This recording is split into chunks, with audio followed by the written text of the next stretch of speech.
Do I do an accountability tweet or blame the setup tweet? Oh, I love that. Grixer said, nobody sees the stutters like I do. Remember, kids, if you lose, it's never your fault. Always somebody or something else's. Operator bans will roll in. Just as we saw in Stage 2, every region tends to ban the same 6, 7, 8 operators over and over again. One of those is usually a shield operator. Will not be banned out this time. Dokkaebi and Ying, both those nuisance operators, not available. Dokkaebi's pick rate has been sky high so far, as have Finka and Gridlocks. These are the two operators that actually I tweeted about the other day. You did. We were sitting at lunch and I was like, have you ever noticed that they just gave grenades back to like Finka and Gridlock? That's crazy. It's obviously like why they're being played so much. We should tweet about this. 7 minutes later, the Rainbow Six account tweets about grenade changes. And I'm like, I'm a prophet. I'm the smartest man alive. What can I say? Yep, just like that, you spoke it into existence. OSF operators, though, that target ban I was looking for, either Monty for DarkZero Soniqs or the Solar, specifically from Soniqs to counter ban DarkZero. Again, Troy, the playmaker, always looking for intel, playing practically on the defense. That's not going to happen in this game, at least not on Solar's of all operators. And Monty is open. Both Troy and Geo like to bring that operator and make things easier on the attack inside, and it will be available. Let's see if they'll bring it at some point here. Lion's prevalence in this meta also through the roof as of late. DMRs are excellent weapons in the hands of most players, but on LAN, because you have less latency, you are more likely to hit those shots. Guns with extremely fast rates of fire are terribly good, as are DMRs. Not to mention the fact that if you don't want to bring somebody with any type of soft explosives, DMRs are excellent at opening up floors and walls, and particularly hatches as well. That's why you always see an operator typically with DMR, one of the first to get to the roof of a map like Cafe, which has exterior hatches. Now, Nighthaven Labs also has an exterior hatch, but it's very safe to be reinforced. When teams want to roam upstairs, it's not uncommon to see somebody sprint out and within the safety of the map itself, get that reinforcement down. First bomb site is going to be in the basement of EXO. Not a surprise here. I mean, when you have stuff like the Valkyrie and the Mirror open, as well as Grixer on the push, you can play this kind of basement turtle setup where the bomb site is looking very strong versus the mirror windows, where you have 1, 2, 3, 4 C4s in pocket as well, with both the Valkyrie cams and the pulse scanner, to try and fish for 1 or 2 C4 kills in this round. So if you're Soniqs right now, just try and waste time. We all know DarkZero, they are historically a very slow team, so killing a couple of drones and falling back one room at a time, all of a sudden, by the time DarkZero reaches the bomb site, they're gonna have 20 seconds left on the clock and not a lot of things that they can do with that. So let's see, they gotta speed things up. Of course, these two teams know each other quite well domestically, so I think playing a different game today and catching an opponent by surprise could be a way in for either DarkZero or Soniqs, but so far it looks pretty normal for both teams. It's talked about by the analysts, and something that we will keep referencing as well, is the speed and the pace at which DarkZero set. DarkZero on maps, even which they are quite familiar with, do tend to be a bit slower than a lot of their other regional cohorts. Nighthaven Labs has come down to very scrappy final 10-15 second engagements, specifically because DZ's struggles with gaining map control have been so pronounced. At this point, we're halfway through the round and Soniqs are still holding tight, spread out off the bomb site, with Geo being somebody currently under watch. 2 separate players from DZ closing in as Gunner is there for support, though Gunner's the one to take damage first. Yeah, they're holding on to it. Geo right now, the sacrificial lamb, but he still stays alive, gets some damage off Will, might even get a kill in this position. Waiting for the Hibana of Canadian to swing. 2 of the oldest players in the lobby. And in the seniors home brawl, Canadian comes out ahead with the very first kill in round number 1. And you would think their Soniqs could have maybe fallen back, but so you know what? Geo, do your thing like you did back on TSM. Go into a room, play for your life, maybe get something done, and if not, again, time's now a force for Soniqs. They got those C4s in pocket as well. They can still find value elsewhere. And DarkZero, yeah, they get the opening kill. They finally get the map control, but they only have 50 seconds to work with now. They gotta break the 4 apart and get those hatches opened up. Did I see a pre-placed Nitro Cell as well by Gunner that was tagged by Grixer, just waiting for information? And yes, there it is. Down goes Gavin to that Nitro Cell that was placed by Gunner earlier on. And now we are equal with 30 seconds remaining. Soniqs will hunker down inside of the bomb site, patiently awaiting this DarkZero offense. who have done an okay job of gaining map control, but have so much more to do. And they've lost control of that top floor. Fire will rain out in front of them from NJR, preventing a push from Soniqs as Canadian dawdles with diffuser in hand, sprinting in, wary of what might be above. He gets the read to take out Gunner, and now the job is his to get that diffuser down. Rexon, the nitro cell goes out, but it misses. Rice is in for protection, another goes down. Canadian still not able to get it down.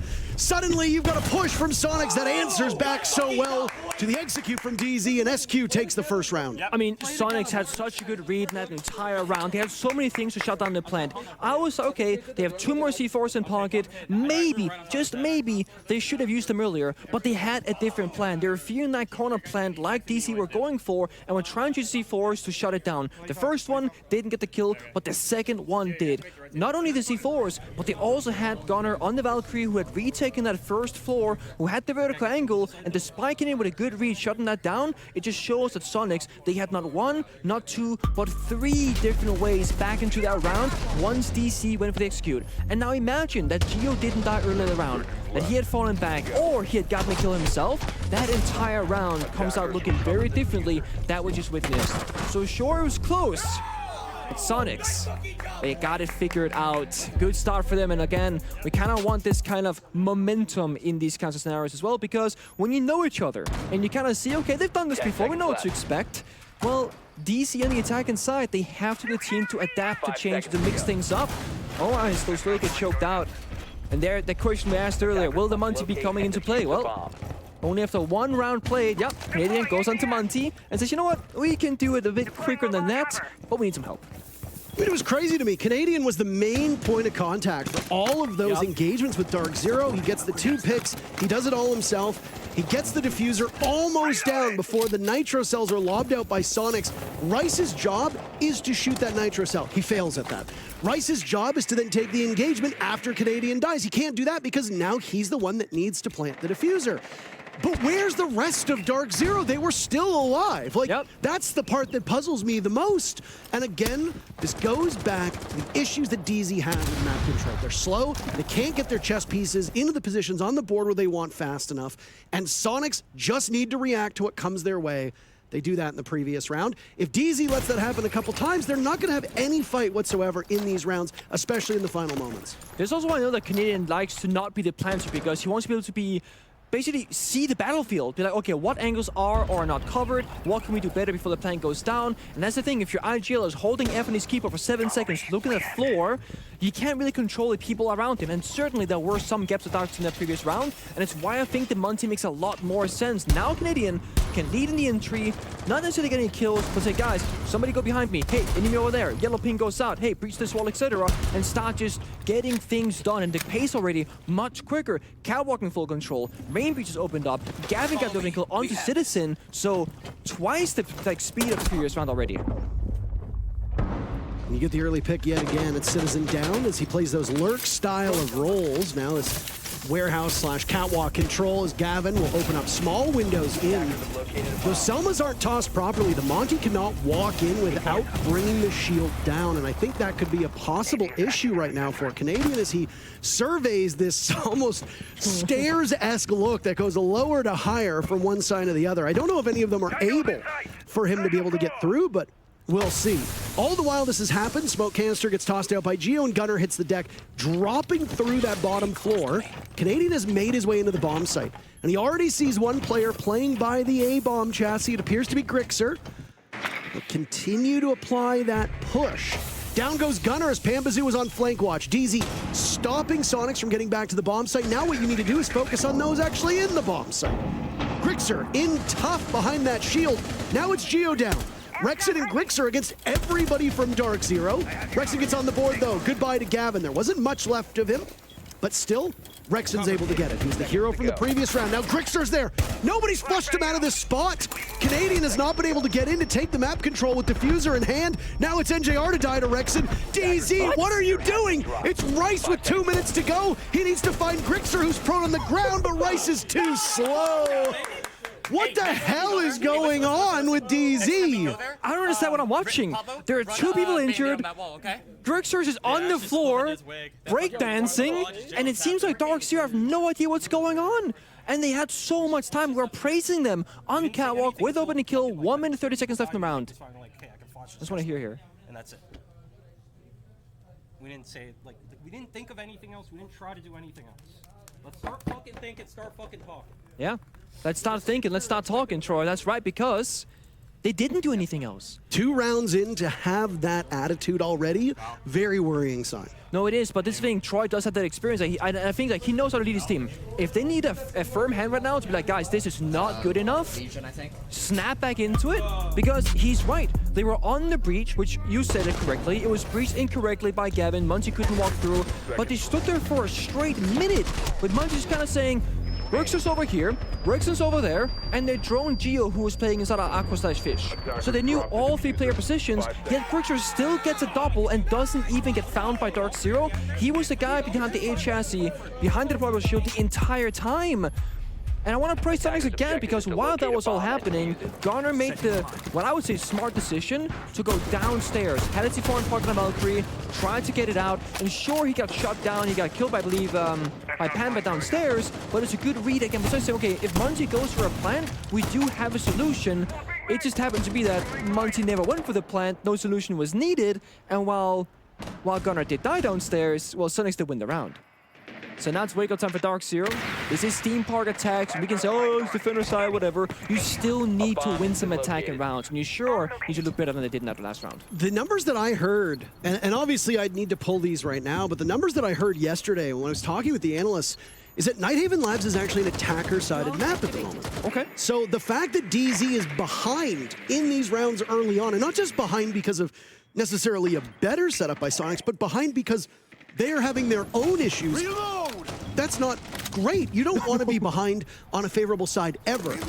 And I agree with what you said. You know, if you need a firm hand, you got to give it to them right now. Get their head back in the game.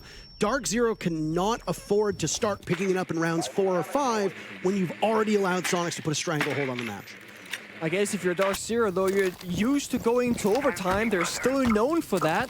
Done it many times here at this major already, and if you have a slow start, that's just where you're going to have to find yourself, because unless you go flawless soon, well, Soniqs will just rack up more and more rounds. Time, again, an issue. No Munchie equals slow. With Munchie equals fast, but messy, sloppy, no acting here. So things are changing for DarkZero, but they've yet to find that perfect balance. Panda looking for a lurker, might find a kill onto the side player of Geo. Got that visual scanner popped for confusion's sake for the drones. But it's back and forth. Panda has a scanner. If he wants to go for it, could find the exact location, but he doesn't want to make a sound or risk bad timing. But somebody's squeaking, what's it called? Peek in the door as he swaps his gadget. Geo's prepped and ready for that as Pamba swings through the opening towards the bomb site. Now Canadian next in tow. Geo's looking the wrong way. Canadian immediately moves towards a second potential pick. Could have been on a collision course with Rexin, and now Citizen goes to Gavin. DZ might not have struck first in this round, but at least they give themselves an advantage, and it grows with Canadian doing all the work himself.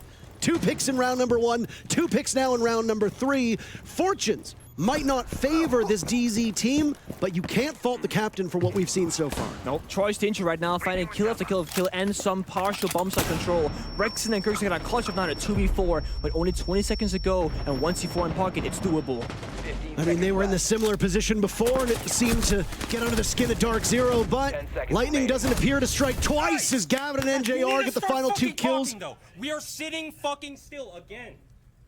Like, we did a little bit more, but, like, we need to be fucking trying to help each other. Work off the comms. Come on, let's go. We're fucking better than this. We're fucking better than this. Firm hand. And he's right. This is individual heroics. Troy goes in, he finds 2 kills. Panda got shut down early, no team play, no trading game. We didn't have enough walls for sight last time. We didn't have enough sight for the walls with the sight last time. You don't want to hear that. It seems like an easy fix. Yeah, just get my wall. Yeah, it seems like that's something that shouldn't be happening. Oh, it does though. But yeah, Troy doing a lot of work for his team. Of course, everybody shut up there. Njai got a kill, Gavin got a kill.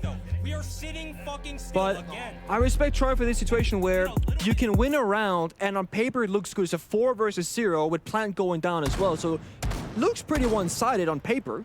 But then you look into the nitty-gritty, like, okay, that wasn't actually a good round for DC with how they should be playing the game, what they expect from themselves. So the fact that Troy again just goes like, guys, yes, we won, and it was a little bit better, but we're not there yet.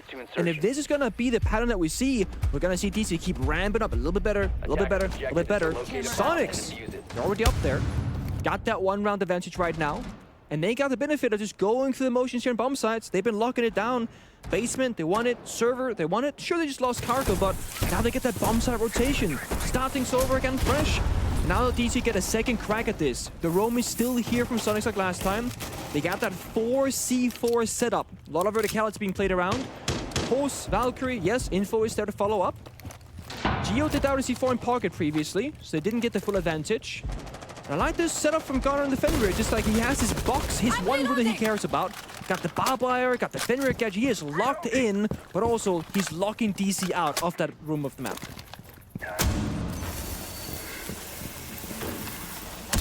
The downstairs bomb site right now, probably some of the least amount of heart breachers that we've seen when attacking this site. All you've got is the thermite and the can openers being brought by Panbazoo. Down goes Geo. He dies first. Again, he's been involved in almost every single altercation at the start of these rounds, but he's dying in the wrong place time and time again. The saving grace is you've almost removed Panbazoo as well. A single bullet through any surface will immediately kill the buck. Yeah. You need that soft destruction for piercing this bomb site. You gotta get the buck into a safe spot. Rice also on that top floor, identifying the footprints of what appeared to be Citizen, who will now run back to the safety of the bomb site and align with Rexon. In line with Rexon. Yeah, because they were side by They're side. side by side doing together. I don't know if you... I thought it was going to come something afterwards. I was like, you going to go further with it? In line with... No, They were just in line. they were aligned. That's it. Just that. And, you know, same with Canadian, the Rice here, also kind of in line with the roam clear. You get the Jaggle, you get the Monty, and they recognize that the roam is an issue, but Garner still has somehow not been flushed out. Despite the air tips going down, the Jackal scanning for footsteps, and of course Canadian just walking around the place. They know that there's some barbed wire, and they got some yellow pings come out, so there was a guy there at some point. DC know that, but do they want to... Nope. Canadian just drops the hatch. He's barricaded up at the window, barricaded up at the door, and this is a tough position. He has no way back out, can't afford to rotate, so now DC, they have to fully commit to this push, and it's very readable for Soniqs because 50 seconds left, they know where the main push is coming from, because that's Monty. Big difference this time than last time is the Canadian will have a shield to give himself maybe a bit more power and survivability. First kill for Soniqs comes with about 30 seconds left on the round. That's Panbazoo, what remained of him being found by Citizen. Now it's Gavin who died a Citizen as well. NJR trades him off immediately. A 3v3 as NJR is now obscured, waiting for Canadian to get that diffuser down while he and Rice will watch over top. Grix are far enough back to see this, but right now not much he can do. Narrowly missing the head of NJR, starting to tear strips out of him. And Canadian cannot get the job done quickly enough. Rice in a 1v2, but he wasn't in a position to engage at all. Huge round from Richie again as Rexon stands pat and tears through the remaining players of DZ. Perfect on this bomb site for SQ. It'll be locked for the remainder of this first half. Their lead grows by 1 round. You can afford to have a weak roam in those last 2 basement defenses if you're Soniqs, because you got a really strong bomb site. They always lost a player on the roam, but it doesn't seem to matter a whole lot because they just don't lose side presence ever. And again, I mean, if you're trying, you got secondary EMPs in pocket, but there's no Walden Eye coming out. He didn't use any of the 2 EMPs. And it was Rice and the Jackal way off the other side of the map who had the smoke grenades. Imagine for a moment that Troy had the smokes, paused them out, right, NJR covers, bomb goes down, post plant. It's looking pretty good. Kind of looks like a FaZe execute, because when FaZe they played this map of Night Haven Labs, they would do something like that. Let's hear here. Crank your volume up.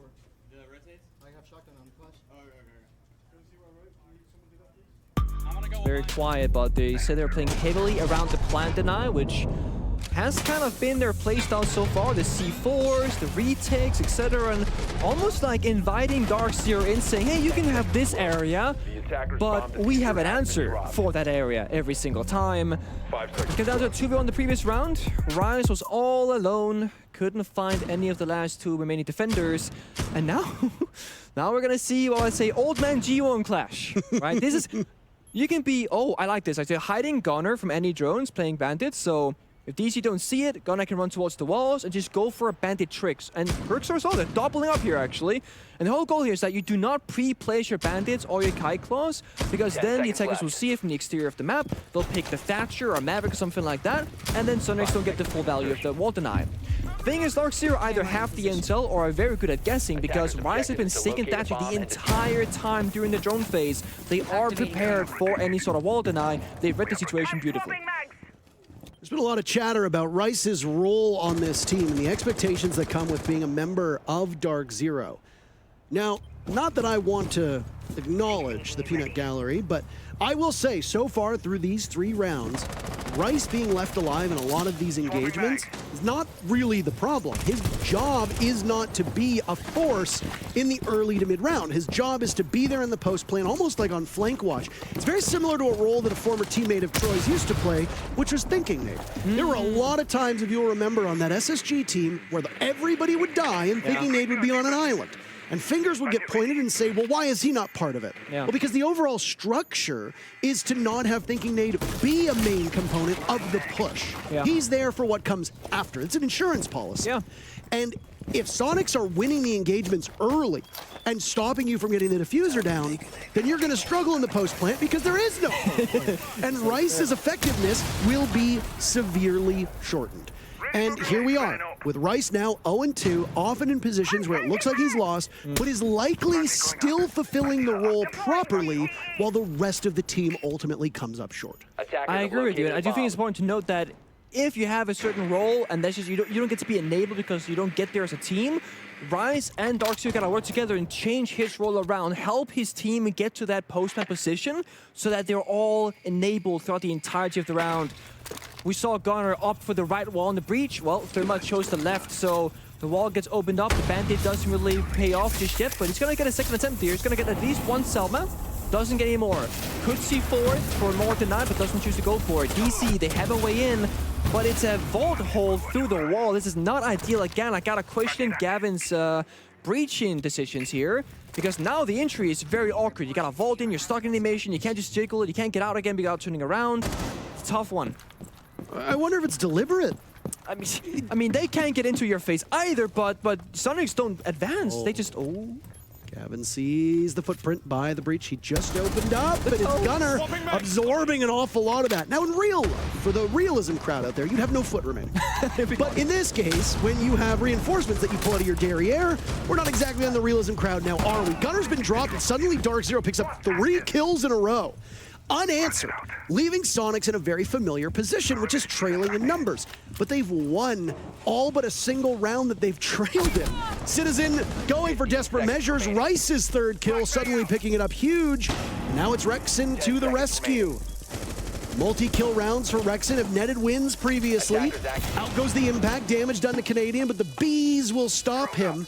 And the 3 players from DZ still upright will scramble to cover the diffuser.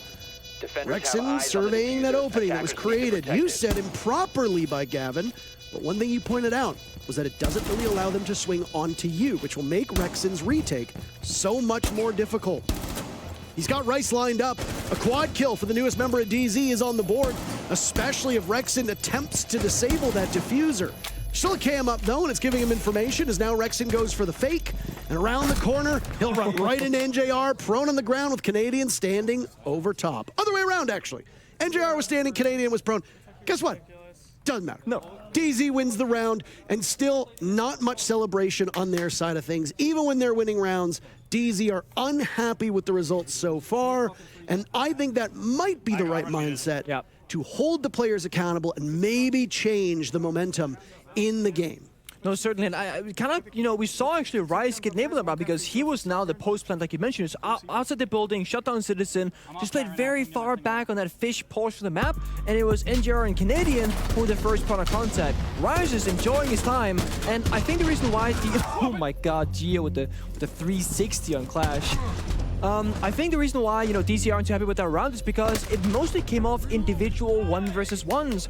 Rice walks into a Clash Bandit, he gets the opening kill. Pamba walks in, he gets a kill as well. And then Troy actually came late to the party and used the B gadget of Grim basically after they've gotten all the kills. So it almost seemed like Troy was like, wait guys, I'm gonna get there, let me be the bomb side, they get red pinged, and then we take the fight. But instead, by the time Troy got there, everybody was already dead from the opponent's side. But it's one of those rounds where if those quote-unquote 50-50 gunfights, that means that it's, you know, no like favor to one side or the other, completely even gunfight. Let's say that Soniqs got those. Then Troy gets to the bomb side with only 2 members alive. It's 3 versus 5. So, yeah, sometimes the gunfights can win you the round, but they don't necessarily have to. You don't necessarily want them to because you got other tools to get the job done. Canadian on Grim was one of those ways. We didn't see it enabled, so maybe this round it'll be different. Last time DC attacked this cargo bomb set, it was the first attack in victory. If they can get this one as well, gonna tie the half 3-3. All of a sudden, it's looking a lot better for them. Newsap Barger, technically so far, statistically, this is an attacker-sided map. Well, it's slowly starting to look like it's more and more comfortable for the attacking side. Sonic with the same kind of setup. The drone denied, the wall denied, the information game. This time only 2 C4s though, so they gotta do more gun killing than C4 killing this time around. Same 3 bomb site rotation now being favored by Soniqs. As that'll be all she wrote for this defense. Citizen pulling off a successful bandit trick. These are the types of things that don't often get highlighted, and again, aren't really shown on the scoreboard, but can completely turn the tide of a round, if not outright win it. Yep. The fact that NJR now has no exothermic charges remaining and that closet wall is going to remain closed is a massive win for Soniqs. Yeah, the thing is, Soniqs also tried to bandit trick it last round, but they just picked the wrong side of the wall. So DC, they should have known this was possible, yet they didn't really drone it. They weren't prepared for it. No vertical play downstairs either. So a bit of a blunder on their side. Oh, Rexon unleashing Hellfire on Gavin, but it's Panbazoo on the follow-up. The first pick goes to DarkZero. Yet again, Soniqs will end this first half without a first blood that did not end up in a draw at some point, as DZ traded back so quickly on. The numbers get better for DarkZero. Citizen is off the board too. There's hell to pay for the bandit tricking that he did. Now the Bees will isolate Geo. Canadian is off to the races. He's got full control of the site. Gunnar has something to say about it, but he's the last man standing. DarkZero wanting to tie up this first half. There's but a single kill remaining for them to accomplish that. All the while this is happening, there's great reluctance from Canadian to plant that diffuser. And for good reason. Gunnar is still above and he's got information. He'll drop Canadian. No wherewithal from DZ to retake above. 4 players from DarkZero walking around unaware of the position of Gunnar, who's still in a spot where he can do some serious damage. Gavin with the diffuser now in an attempt there as the shotgun gets pulled out amidst the smoke. Gunnar attempting to prevent it, but unable to do so. And now, the job for Soniqs is to get to that main floor. Gunnar trying his best, unable to find a kill yet, as the timer continues to run against him. Missing an opportunity, but now the pivot will come over, and Rice turns to take down the last player of Soniqs and send the first half away 3-3.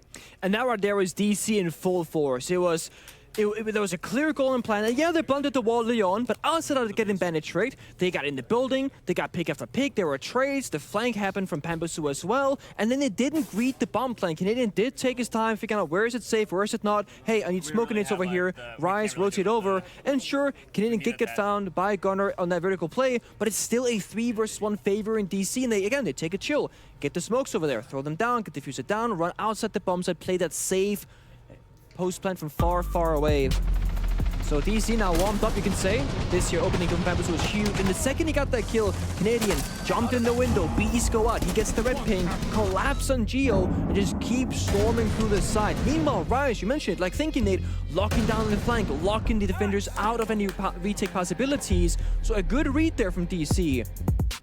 One of the best games from Rice as well, and I mean, you're not fighting for your life if you're DarkZero yet. There is still some cushion beneath you. A best of 3 will await the loser of this matchup to see who ultimately goes home. That match will come tomorrow, if memory serves me correctly. But you and I are actually not working tomorrow, so I'm not intimately aware of the schedule for the day that I don't work. We have another day off. Spa day tomorrow? Regional spa. I'm down for a spa day tomorrow. A stroll or walk, a spa, yeah?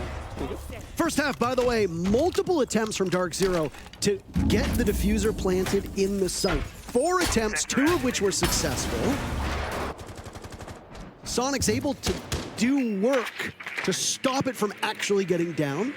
But DZ did tighten those screws a little bit as that half went on. They called a timeout at the tail end of the 4th round when they were trailing 3-1. They were the 1 in the 3. Then they win the next 2 rounds. They do so by getting the first pick, or at least trading, and then getting diffuser planted both times on one bomb site technically that they'd never won before, which was that command center bomb site. And Pambazoo is not defending because the bomb site's down below, but is currently playing in. He knows he's got somebody not too far off as a minute is off the board. There's been some damage done to Citizen, but outside of that, not a terrible amount of action. It's kind of a mirrored matchup where DC, they do the same moment that Soniqs did, but they're much less committed to it. They, instead of playing like for the kill or for the map control, they say, okay, kill a drone, do some damage, fall back. They're gonna mince repeat this all the way down to the basement bomb site. 5 out of 10 drones dead from the side of Soniqs. Citizen takes a bit of damage, and Panda, he's gone. He just finished down the fish staircase, playing the primary floor. He'll kill a drone there surely, and fall back to basement. The block here is excellent though. The vertical play from the top floor all the way down to the basement. Sledge can't do that. So when they get to the primary floor for the side of Soniqs, they have the vert already made without him to spend the entire time clearing the full map. Canadian's got a read here. Post scanner coming out. They could look for a staircase retake flank if they want to. Canadian will make that call if he sees fit. Also got the C4 to follow up. You recall all the way back in the first half, Gunnar was playing on Valkyrie and had tossed up one of those C4s, waiting on the call from Grixer, who was on pulse to give information either on the sensor itself or on the black eye cams, and they got a kill from it. So the fact that Soniqs is able to find this and stop it, excellent. Now the Electric Claw that seems to be tripping up Soniqs' attack has been spotted too. Great value from the IQ so far, and it will continue to get better as well. Every time Canadian is on that cardiac sensor, Citizen's gonna see it. It's a nice game of cat and mouse. 35 seconds remaining in the round. Rexon dies first, finds his life ended at the hands of NJR with a shotgun close by. Gio's waiting for the vault on in with diffuser as Canadian scouts away, gaining more critical information. Citizen all off on his own as now Rice is in the line of sight. Soniqs attacking NJR too. Doubling up with Grixer, waiting to guide Gio in. Rice is down. Now Gavin softened up as well. A charge in from Soniqs as they attempt the plant. A nitro cell could be their undoing. Only 2 members of DZ left as the plant goes down. Gio pulling it off so far. It's Pambazoo to try to save the round, but he's miles away and gets spotted upstairs inside a garage. Down he goes to Gunnar, and Soniqs successful in their very first attack. It's impressive. It looked like for a second Soniqs were locked down. They couldn't find the Kyclone. Not that it mattered that the Thatcher said they got the wall opened up. But looked like they were kind of stumbled. Like, okay, guys, what's the next step? Where is Gio going to be planting? And I was like, I'm not sure. He doesn't have smoke grenades. They don't have full vertical control. But DC, despite playing the Valkyrie, despite playing the Pulse, it didn't look like they had any real sort of valuable information. And I gotta give praise to Citizen and Soniqs here. They're playing the IQ on their first attacking round. They know that Intel is the name of the game for DarkZero. So what do? You shut it down. And you make them play blindfolded, essentially.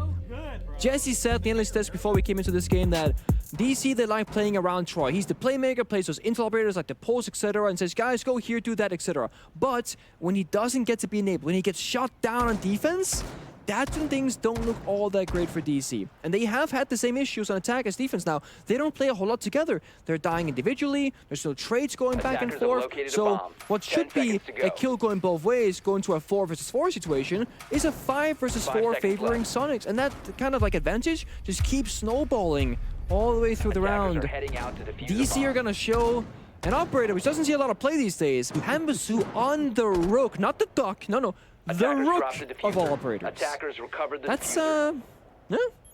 I really wish that we had Fresh handy on this broadcast because he's been keeping track of which operators have and haven't been played. I would love to know Rook's pick rate at the present moment because I don't think you and I have seen a Doc personally, but that doesn't mean they haven't been played. There have been a lot of matches, and on the play-ins there were 2 streams going, which meant there's a challenge for us to try and keep track of it. All the same, why do you bring a Rook in this particular situation? I was trying to feel like, you know, usually the debate is like, do you play Doc or do you play Rook? And Doc just comes ahead like 99% of the time. Rook is typically your go-to operator if you're expected to get grenaded from below because you get more max health and you'll always get injured. You cannot die outright to a grenade. You'll always get injured first and you're revivable. So it takes 2 nades to kill you instead of just 1. But nades haven't really had any presence. Soniqs last round didn't play any grenades. Soniqs this round, we're also not playing any grenades. So unless you want to get hit by a drone from Flores, or a terror drone, to then get injured. I don't really see the value here. What it does do, however, is kind of like what Finger does in attack. Everybody gets a bit more health, bit more sustainability in gunfights. You can take more damage before you die or get injured. So it could be a fighting side here for DC. So you know what? Everybody get more health. Pamela gets a good scope and a good weapon. Take the fights, take the conversations to Soniqs, and maybe try and catch them off guard. Because that is kind of how Soniqs they lost yesterday against Bleed on Skyscraper. Soniqs were surprised by the aggression from Bleed, like seemingly so at least. And DC so far, they've been pretty predictable. Maybe they're gonna fit the script here, but for now they're sitting pretty tight on bomb site, so I don't know. Did you mention that every single bomb site's been seen there? I have not, but I did think about it. All 4 you bombs didn't have been say played? No, I feel like you like to say it, so like, yeah. you're a big fan. I of often think about things and then don't end up doing them, and then later say I thought about doing those things as well to give credit that nobody can tell me I was wrong about. Rexin, by the way, asserts himself but then flashes himself as NJR gets the kill. Gunner will reset as he was down by the frost mat, and will now be back in the action. Rice and Gavin as Soniqs are showing their stuff on attack, flexing these muscles as if they were Space Station. Suddenly, Gavin now will fight against players who are off-site. He'll need to head onto that diffuser, but will do so by himself as Rice gets out-dueled by Geo. Gavin will be very vulnerable by the window, and now with an attempt to the long arm is not even able to happen as Gunner seals the deal. And it's Soniqs storming to a win. 5-3 as they're successful on both attacks. And this is what I don't get. The fucking frostbats do that to you. Gunner threw a flash. I got one mad. We got flash. We were fenders. It was also purple, bro. I couldn't see shit. So the flash got caught by a magnet from Omar. That's what happened there. Me, by the way, hit fire. I know. I was gonna. That was full white too. Richie's a demon, bro. He just fucking pancake drop. Bro, I was like, I'm about to drop. Yeah. Pancake drop. It's complete silence. Yeah. It's not a good look. And DC, they did look like they're just playing on two different sides right now. I mean, I was expecting some aggression, going for some peaks, some swings. You know, they get the frost, they get the rook, and they get the echo, they get intel with operators. And then this off-pace play by Rexin with a minute left with the yellow ping. He's like, I'm just gonna drop. I don't care. Gets the 2K.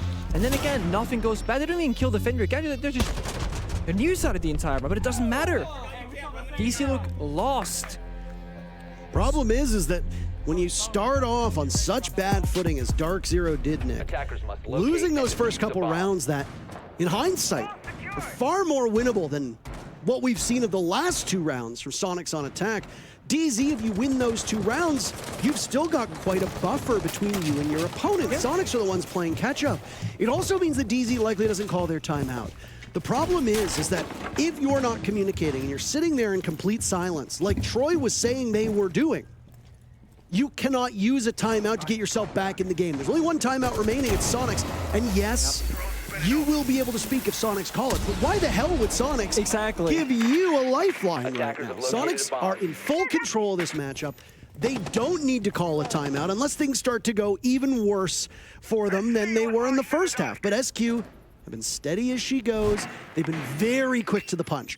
They've been getting in quickly. They've been getting first picks quickly. They've done a much better job of drawing first blood. They've been successful so far on both rounds of attack, and there's been no answer back from DarkZero. That's the complete opposite of what we saw in that first half.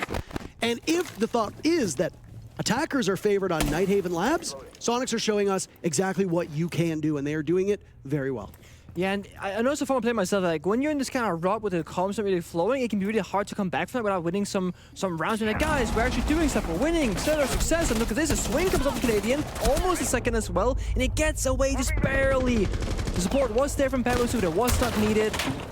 It looked like DC started this round on a weak note because they've got 2 spare reinforcements that didn't reinforce exterior walls. Well, that won't matter if you get success on the roam instead. It could have lent them to Soniqs a couple rounds ago when they were complaining about not having enough for the site. Yeah. Well, I got some extra now. Maybe we'll go back in time and help you out. A different look now for Soniqs offense as they're going to struggle with this bomb site more than they did the first time they went to it. So now it's Citizen taking some damage, but the beauty of having a 3 armor or 3 health. Gridlock is that a single point of damage is not much. Look at how little Citizen has had done to him. Now it's NJR, long range, contending against Soniqs as this round has flown by. Yep. Thing is, there's no smokes again. Geo playing flashbang, so no easy way in here for Soniqs. They got nades though. Citizen, if he can get into the right position and use those grenades, could give away in for Geo, but maybe they want to hatch instead. Geo does have a spare exothermic charge, or maybe just down the staircase they go. Yeah, full send. Why not? Geo leading the way, which might be a bit risky as he's the one with the diffuser. He'll hit the barbed wire and maybe draw somebody's attention. Rice, I mean, a terrific game by almost all standards, now posted up on the door. Prepared and ready for them to walk on in, but he's in the wrong part of the bomb site. Geo's gonna plant where Canadian did previously. You're very susceptible to a nitro cell at this point. Rice spotted, found out, Gavin taking damage. Canadian already wounded earlier on, but they just weren't able to get the diffuser down. DZ wins on time. They buy themselves another round in this matchup, and the lead that SQ has shrinks by 1. Canadian doing so much work in these rounds. First on attack, become the entry. Now he's roaming, getting intro kills, running back to side, retaking first floor, shutting down the plant, pressuring the roam. Somebody help this man. I mean, sure, Panda was there for the roam game, but Canadian said, I don't need you right now. Got to kill himself and got out. It looked really good for Soniqs there, but time became an issue. Not so common for them, but in that round, well, it certainly was.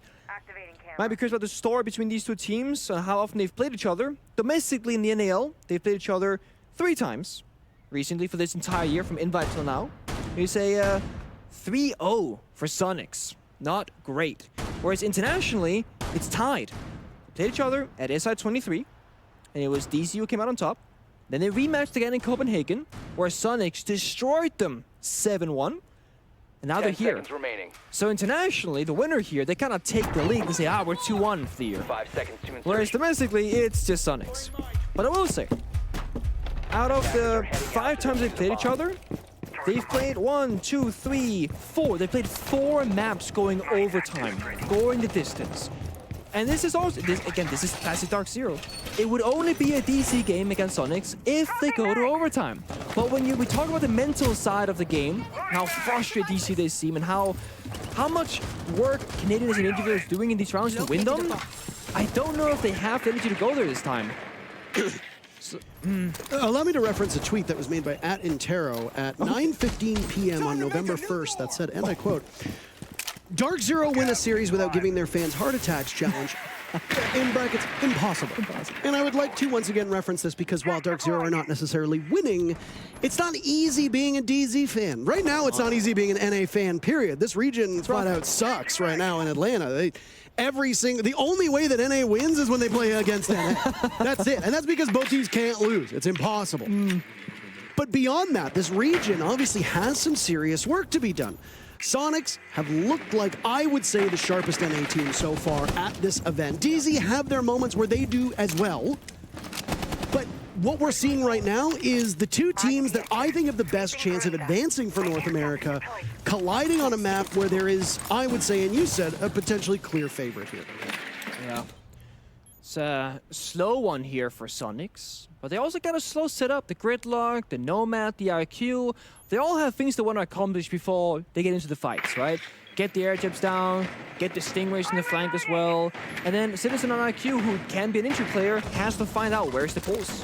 Where are the Valkyrie cameras? Guys, over here, over here, over there, shut them down, and then now, with a minute and 10 seconds to go, now every single attack in Member of Soniqs, they are enabled, but they've already done a step in this round. They've cleared utility that they need. They're on the primary floor. Citizen's just walking to bomb site here. Okay, well, I mean, if you've got nobody watching it, take control of it. He doesn't have the diffuser. Geo will have to walk that one in, but this will be quite the rude awakening for DZ. A Nitro Cell gets his back, but it's not before Gavin can die. Neither team gaining an advantage, but Citizen showing DZ that there are some very obvious issues that cannot be overlooked in this defense. Now it's Pambazoo on flank, a nice shot on the gunner. Pambazoo's stats not positive at the moment, but he's got the read on Geo, and he assassinates him inside of the site. Soniqs only 2 remaining. As there goes Gas, lingering in front of Grixer. Diffuser down as well, needs to be retrieved. Pambazoo dies to Grixer, but DarkZero hanging on for these final 20 seconds. The job for Soniqs at this point is find these last 3 players or get Diffuser down. Rexen inside the site. Once again, DarkZero not retaking, playing from above. Are they going to allow this to happen to them? No, they won't. Rice and Canadian had information. They get into position, even if it's a bit late. And we're going to need all 12 rounds as it's tied up 5-5. And that's just it. Information was the winning factor for DarkZero. And what did Soniqs have? They had an IQ, Citizen, but he went for the bomb site play instead. I was talking about how, they had done the work first. He found the cameras, they killed them, and then you go for that side play. But Pambazoo on the flanking garage had a red ping and a yellow ping. So there's a camera both inside the bomb site itself as well as in that garage catwalk area to ground that information. So I think Citizen on the IQ simply missed the cameras, or they're in a position where Soniqs simply couldn't deal with them for whatever reason due to line of sight.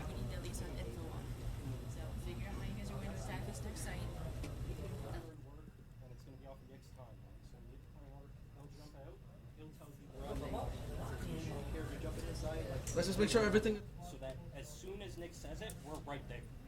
Okay? Where are? Expecting to be Rafter and Rafter door, right? Yes. Yeah. Maybe in word, but yes. Where am I?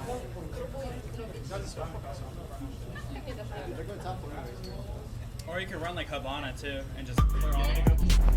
Not always the easiest to hear what's being said by these teams, but the listen-ins are one of the best parts about live events. When the crowd is welcome here to Atlanta and we are playing on the main stage, it will be all but impossible to hear what is being said by the players unless we directly connect to the server that they are using to communicate in. Keep it up, boys! But when we're in a closed studio environment, as we are right now, there is nothing stopping us from miking up the player area and being able to hear. That was one of the best things that happened at the Six Invitational back in February, was we got to hear what the teams were saying, and it led to some incredible clips that are still shown to this day.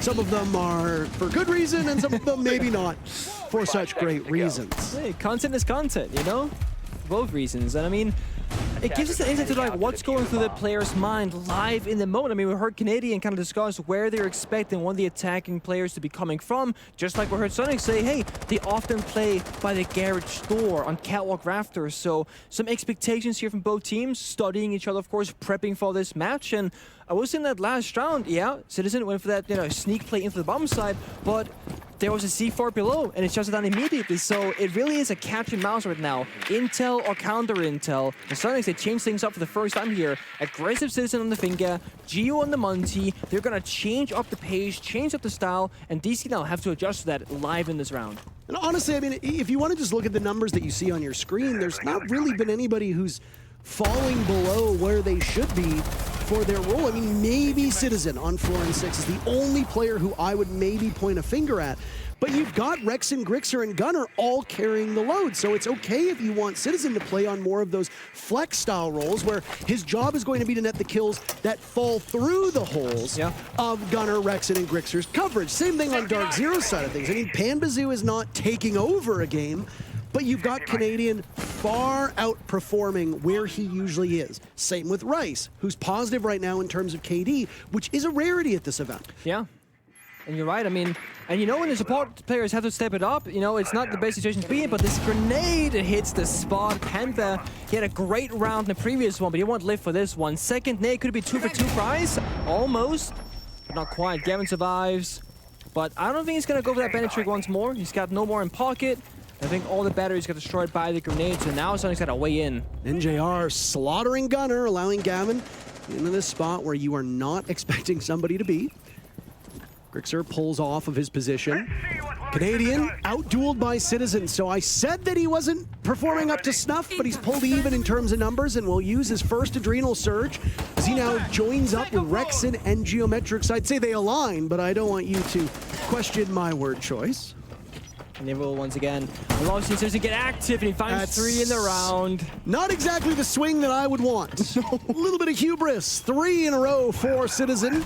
Soniqs look like the timeout could propel them towards a round victory, but the job is not quite so easy now with Rexen off the board. Grixer with 1 denying the ace, and almost getting the other as NJR scoots off. Nitro Cell goes, and he'll have to contend against Grixer, but can't get it done. Match point for Soniqs. I love seeing Citizen get active. He was playing IQ. He was like not even he was like third entry, he was droning, gave him the finger, put him back on grenades like back when Iana had them, and he gets the job done. The grenade kill, into the 2 kills afterwards, walking up the fish staircase. They didn't even need Geo and Monty. I mean, he was there. He had the diffusers walking the bomb side, forcing NGR to run away. They didn't even need him. I went down the stairs. He was stuck on the box, I think. I'm just in for a nitros for that one. Saving the nitro. And here's the thing about Soniqs. Nowadays, they are a very flexible and very capable team where it pretty much just comes down to like Geo takes the unsexy roles, as we tend to say, the Clash, the Munty, the Thermite, etc. But he is an individual who can step up to the plate when he needs to. He can clutch it out in the 1v1s, he can get the kills when he has to, but right now he's 2 and 7. It's not really a talking point because he's doing the role that he's on right now, the supportive role, and the entries of like Citizen, Gunnar, Rex, and Grixer, because they can all be the entry player, they all have their moments. They can kind of flex around. Okay, last round, Citizen Thinker, he's the entry. Now he's an IQ, probably not going to be entry. But now Rexon's and Jackal and Gunners and Bugs, so they can get the stuff done. Always changing it up based off the bomb side. Who plays what operators the best? And Gunnar, a player that we spoke of when he first came to the NL with Soniqs, or when he first joined Soniqs right on this roster, is like, he's a bit of a all-aim, no-brain kind of guy. You know, he's a good gunner, as his name kind of implies, but that's really it. But he has had so much growth as an individual since joining Soniqs, playing the flex role, IGLing, much more vocal, and he's still funny at the same time on camera, so like, he's the whole package right down the player. I think if you're going to talk about who needs praise on Soniqs, though, as well, it's Gunnar for me, quite easily. He's somebody who is often New feed the coster, if we want to say, of Soniqs. And when Soniqs are in trouble, it seems like Gunnar is dying early every single round. If somebody like Geo dies early, you're playing on those support roles. As long as that utility gets down, and depending on dying early, depending on when that happens in the round, it's not exactly dire. But Gunnar's often on a roll where you cannot lose him so early on, especially when you can see what he is capable of doing in the kills department. That could have gotten very bad for Pamazu, by the way. He could have dealt an immense amount of damage to himself as he lights up Gunnar and then drops. Now Canadian will flip as well, going from the top floor and getting closer to the bomb site. But this room tip is so right now, that's what Soniqs are talking about when you kind of heard them between the rounds. They're like, hey, he normally plays box upstairs in server, we're gonna clear him out. That's what Rexon was saying, and then like a minute goes by, they're blocking the wall, holding down the crossfire, and they force Pampa to go for the drop. I'm sure Soniqs were really gambling and hoping for a kill here, but it's a really quick pace to go for a full map room clear without the Munty. It's still got a minute and 20 seconds left. They have the Jackal. I don't believe there are any active roamers left really on the side of DarkZero. There is one on the first floor, but they're by the staircases. The Canadian's in kitchen, that's it. Gunnar's been spotted. Look at the bomb site. It's completely vacated at this point. If you're Soniqs, I don't know if you have the drone work to get you to that point. 4 drones on the board for them with just about a minute to go. One of these teams will move down to a best of 3 and face elimination. The other team will go up to see who makes it to the main stage. So, big wait. But the thing is that if you're a fan of either of these squads, you're not going home. You still got at least one more opportunity. Right now, Soniqs sitting pretty. 40 seconds could separate them between being the best shot of NA to make it to the main stage. Gavin, beheading Gunnar, first pick, and it comes so late into the round. Another body in the ground, as that's Rexon, buried by Canadian. Geo will die to NJR. It seems like everybody wants to get active on the side of DarkZero, as NJR trades, leaving just Citizen, who had a fantastic round previously, but won't have that same success again. To overtime we go, as DZ wins that fateful 12th round. Hey, it had to happen. We had to go the distance, okay? Now we're in overtime land. This is with DarkZero, they thrive. Let's do this again. I said this with many teams in the past. Okay. I'm gonna say it again. I believe it was Mark Twain who said there are 3 things I am certain of in life: death, taxes, and DarkZero going to overtime. I believe he wrote about that, actually. Yep, I'll believe it. It was the 1800s, I can't quite recall, but it was quite a while ago, and it's proven to be true. Every single iteration of DarkZero in the last 200 years have found themselves in this position. Oh boy, yeah, well, The good thing about when a match goes the distance, if you are a team who's able to adapt and overcome obstacles and kind of figure out the issues on the fly, you're getting more and more rounds to do so. Gotta go all the way. I mean, this gotta go all 15. We gotta go 8-7 here. There's no other way around it. And Troy, whenever he cut to DarkZero's side, also like, this is what they're doing. This is where they're playing. Same with Soniqs. Rexon been very vocal saying, guys, this is where they're gonna play. I wanna kill this player first and then progress from there. We heard Soniqs discuss which bombs to go to first, and Gunnar was like, let's go basement again. Do the roam. It worked out pretty well.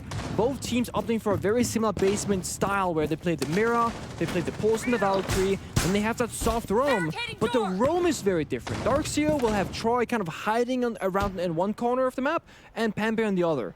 And then, this is gonna be spicy part, okay? We got the glass, we got the Capital, we got the Blitz here.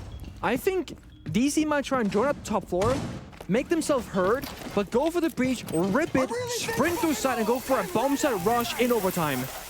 That's exactly what we're going to see as they are off to the races. Nearsighted, but Gavin does not care at all. Nitro Cell goes out, stopping him, as that's Grixer making sure one member of DZ meets an explosive end. Canadian cannot get Diffuser down, but the guns are hitting as amidst the concealment. It's the Glaz of NJR making his presence known. Pambazoo on the board as well. Grixer and Citizen now is the last two standing. There's still 2 whole minutes in this round.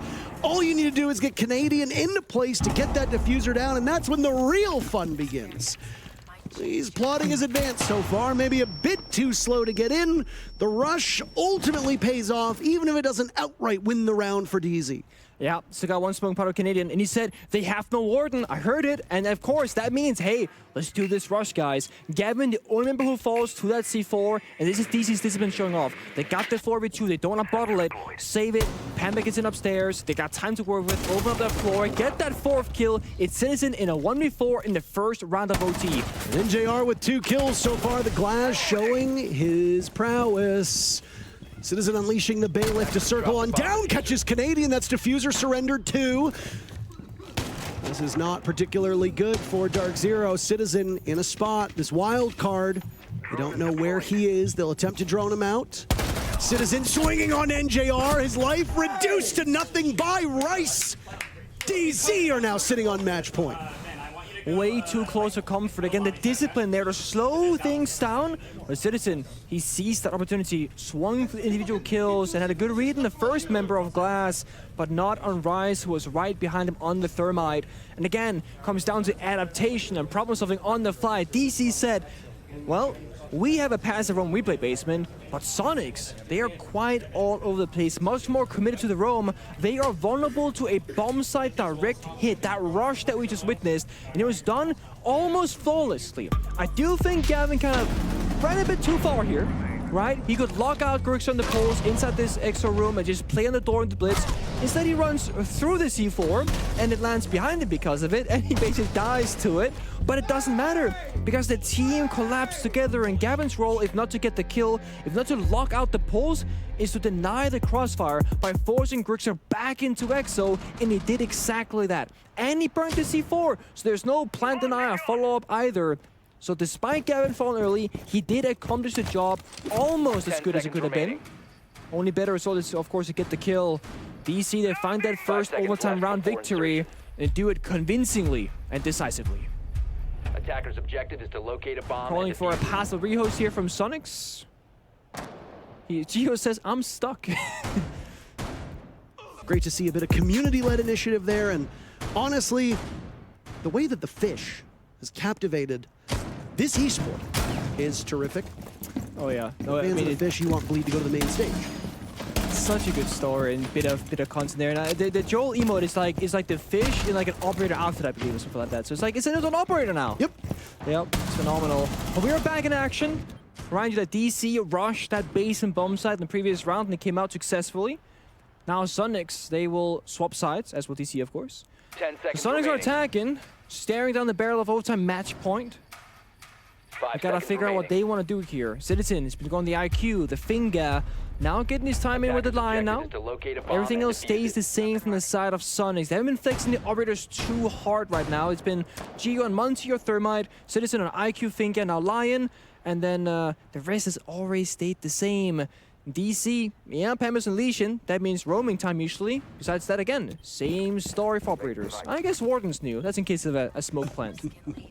Or rush. So you were correct, by the way, when we were talking about the hand signals. Gavin pulling off a successful bandit trick as Geo missing some HP. The likely culprit was a bandit coil somewhere else on the map. Every time this bomb site appears, whether Thatcher is banned or not, we talk about how often we see multiple heart breachers. Soniqs opting to just go with the thermite, and then the can opener for Buck. Down goes Rex into Panbazoo, who now unsheathes the super shorty, missing onto Gunner, who's still in that position. Canadian falling off of this spot. Engagements from multiple angles, but he gets away with his life intact, baiting out a potential follow-up as it's the Deagle in hand, frozen for a moment, and he manages to almost get away. Coordination working out in spades as Gunner has collected both kills for Soniqs and given them a nest egg with 1:45 in the round. This time, DC they choose to go for the fight, not just the runaway, but this tick damage from the goo mines. And of course, that shotgun taking Gunner's health down a significant portion. The bandage from Gavin earlier on might actually pay off, though. Only one extra thermite charge in pocket, only one can opener. But there are two separate walls as well as one hatch, at least, that you want to open up. So Soniqs will not get the entirety of the hard destroyable walls or hatches opened up. They gotta make their choice now, which one to choose. The 3 versus 4 favoring Soniqs. They got the buck, they got the verticality. Losing Rexen on Jackal is not really too big of a loss because they cleared the roam, but Gunner almost falls to the vertical play from NJR. There's so many silhouettes down below Gunner as well that he could follow up on, but unable to do that. NJR gets the down but loses his life as now Grixer vaults in, and Gunner can be recovered quite easily. Gavin and Rice, the last two for DarkZero, familiar position for them, as there's still time for Soniqs. Gavin retaking from above. That's a lot of weight onto Rice, who's had struggles before. Nice shot by Gavin as now he will drop. Missing out on these Soniqs players. He'll be helping Rice as there goes an E1D. The last one from Citizen. Geo in, planting the diffuser, but he doesn't see Gavin. There's a blind spot. Right now, it's the two youngsters from DarkZero to keep them from losing to Soniqs. Citizen trudging forward with the goo mine in his foot. He'll have to stop for about a moment, and that pause could be an opportunity for DZ to capitalize. Grixer to prevent Soniqs from going down into an elimination match. He's got one target in sight, but he doesn't get it done. DZ pull off the comeback. Soniqs will go down into the elimination match, and DZ are one game away from main stage. Oh, it looks so good for Soniqs. So few mistakes were made, but then Geo goes for a plant in what looked like a good position.